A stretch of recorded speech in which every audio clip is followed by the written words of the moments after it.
ఇవాళ మేము కార్తీక మాసం అయిపోయింది కదా. ఇవాళ మేము చికెన్ కర్రీ వండుకుంటున్నాం. చూడండి గాయస్, నైట్ తెచ్చారు ఆయన. ఈ చికెన్ వచ్చి రాత్రి తెచ్చారు. పసుపు, ఉప్పు, కొంచెం కారం పెట్టి ఫ్రిడ్జ్లో పెట్టాను. డీప్లోని తీసాను. ఇంకో 5 ఉల్లిపాయలు, చిన్నవి కాబట్టి 5 ఉల్లిపాయలు కోసాను. పెద్దవి అయితే 3 చాలు. కొంచెం గ్రేవీ వస్తుందని 2 ఉల్లిపాయలు పేస్ట్ ఆడాను.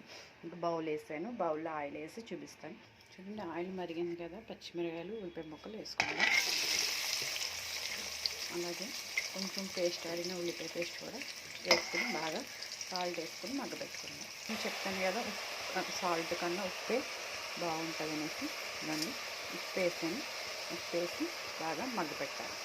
పసుపు, ఉప్పు వేసి బాగా మగ్గబెట్టాను కదా. ఆయిల్ వచ్చింది కదా. ఇప్పుడు మనం చికెన్ వేసుకుందాం. ఇంకో చికెన్ వేసుకొని మరి అల్లం వెల్లుల్లి పేస్ట్ కూడా వేసుకొని బాగా మగ్గబెడదాం అన్నమాట. అల్లం వెల్లుల్లి పసుపు వేసి బాగా మగ్గబెట్టాం కదా. చూడు, బాగా వాటర్ వచ్చింది కాబట్టి 2 స్పూన్లు కారం మనం వేసుకున్నాం. కారం కూడా వేసుకున్నాం కదా. కలర్ చూడండి చాలా బాగా వచ్చింది కదా.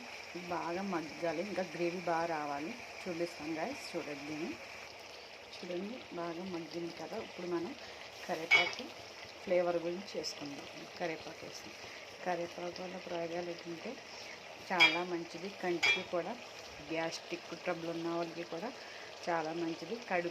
కరివేపాకు నీట్గా కడుక్కొని ఆరబెట్టి నూనెలో కొంచెం ధనియాలు, జీలకర్ర అన్నీ వేసుకుని పౌడర్ పట్టుకొని గ్యాస్ట్రిక్ ట్రబుల్తో ఉన్న వాళ్ళు ఏం చేయాలంటే 1-2 ముద్దలు నెయ్యి కానీ నూనె కానీ వేసుకుని తింటే గ్యాస్ట్రిక్ ట్రబుల్ చాలా మట్టుకు తగ్గుతుంది అన్నమాట. ఒక్కసారి ట్రై చేయండి ఎలా ఉంటుంది అన్నది.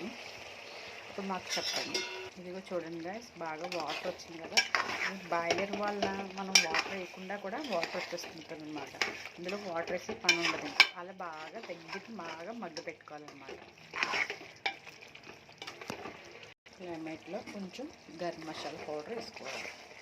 దించేసుకుంటాం బట్టి గరం మసాలా పౌడర్ వేసుకుంటే చాలా టేస్టీ, క్రిస్పీగా ఉంటుంది అన్నమాట.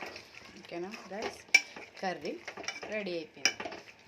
ఇప్పుడు మనం కొత్తిమీర గార్నిష్ చేసుకుందాం. కొత్తిమీర కూడా వేస్తున్నాను. చిన్న ముక్కలు కింద కట్ చేసుకుని కొత్తిమీర కూడా వేసాను అన్నమాట. ఓకేనా, మీరు ఒక్కసారి ట్రై చేసి ఎలా ఉన్నదని టేస్ట్ చేసి చెప్పండి.